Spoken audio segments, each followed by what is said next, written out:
नमस्कार, news pulse में आप सबों का स्वागत है। मैं हूं संतोष सिंह और हम न्यूज़ पल्स में बात कर रहे हैं आज बीजेपी के यू टर्न का। जी हाँ, हम 2-3 दिन पहले ही खबर दिखाए थे कि बीजेपी में दो थॉट चल रहा है। एक थॉट 2024 को लेकर है और एक थॉट 2029 को लेकर है। और पूरे देश में इस दो थॉट की वजह से हर जगह बीजेपी में एक अलग तरह का अंतर्द्वंद दिख रहा है, एक अलग तरह का आपसी अंतर्कलह भी दिख रहा है। हालांकि इसको लेकर कई तरह की चीज़ें, प्रतिक्रिया भी आई, बीजेपी के लोगों की भी प्रतिक्रिया आई और जो राजनीतिक पर नज़र रखने वाले लोग हैं उनकी भी प्रतिक्रिया आई है।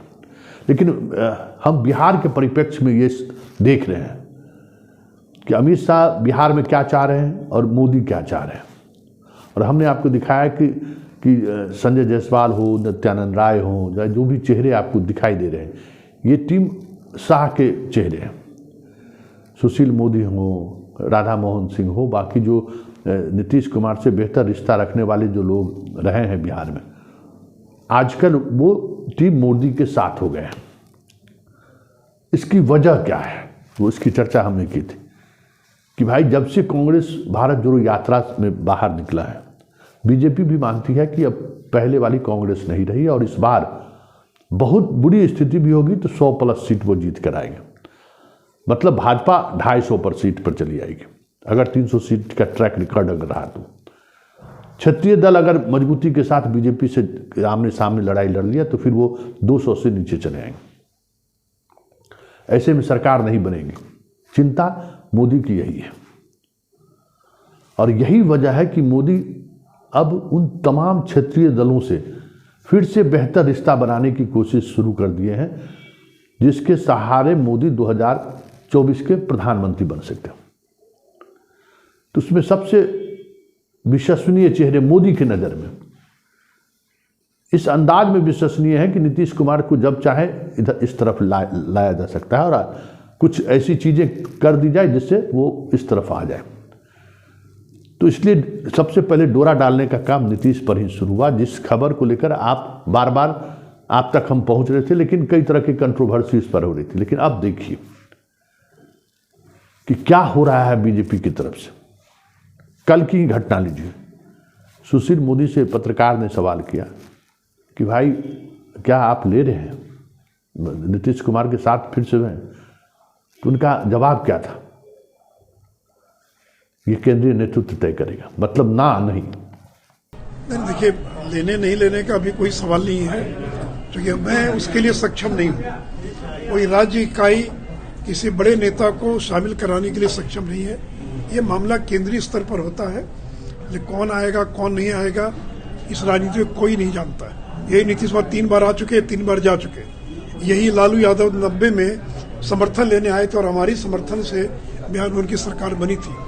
और आज देश में टीडीपी से लेकर ममता बनर्जी से लेकर शायद ही कोई क्षेत्रीय दल होगा, चाहे वो डीएमके हो, अन्ना डीएमके हो, जिसने कभी न कभी बीजेपी की मदद नहीं ली हो। संजय जायसवाल, उनका पूर्व का प्रतिक्रिया पहले आप सुन लीजिए, क्या प्रतिक्रिया रहा है नीतीश कुमार को लेकर।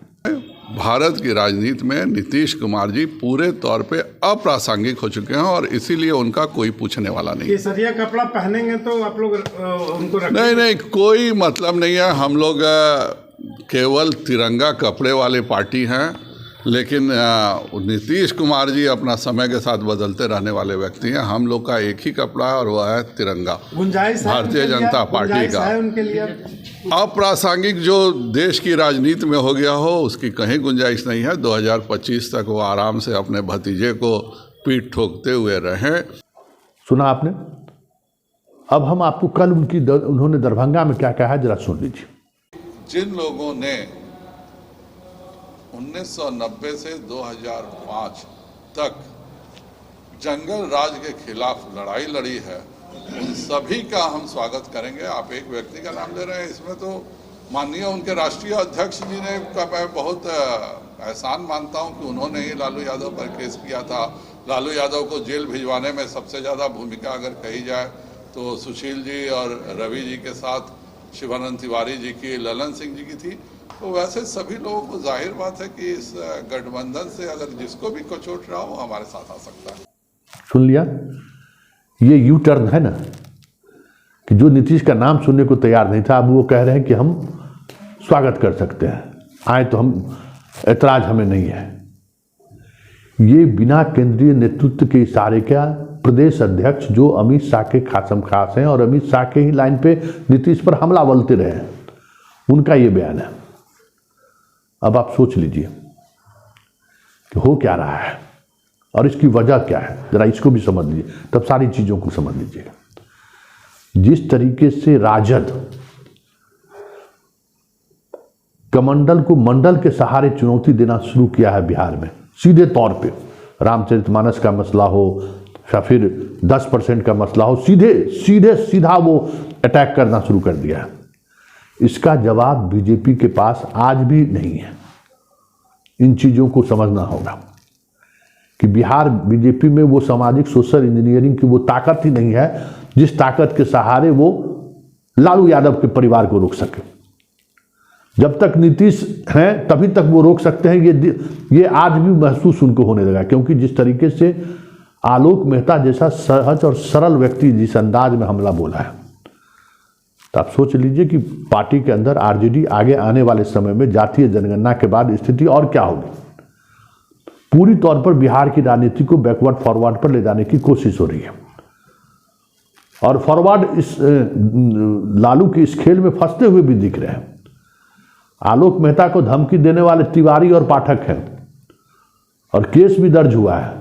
संकेत क्या है कि ये दिखाने की कोशिश हो रही है कि वंचित वर्गों को लेकर जब भी हम सवाल खड़े करते हैं तो हम पर हमला शुरू हो जाता है, हमको जान से मारने की धमकी दी जाने लगती है। और इस पूरी लड़ाई में बीजेपी कहीं नहीं फिट बैठता है। बीजेपी के पास वो ताकत ही नहीं है, तो उनके पास उपाय क्या है बिहार में बने रहने के लिए? अभी भी कुछ भी हो, कैसा भी हो, नीतीश के अलावा उनके पास कोई दूसरा चारा नहीं है। और ये जो संजय जायसवाल का यू टर्न है वो बहुत मायने रखता है कि आने वाले समय में नीतीश को लेकर बीजेपी की इस सोच में जो बदलाव दिख रहा है, वो बदलाव कब गठबंधन में बदल जाए कहना मुश्किल है, क्योंकि बीजेपी का केंद्रीय नेतृत्व कहीं ना कहीं इस और संकेत जरूर दिए हैं, तभी संजय जायसवाल इस तरीके का बयान दे सकते हैं।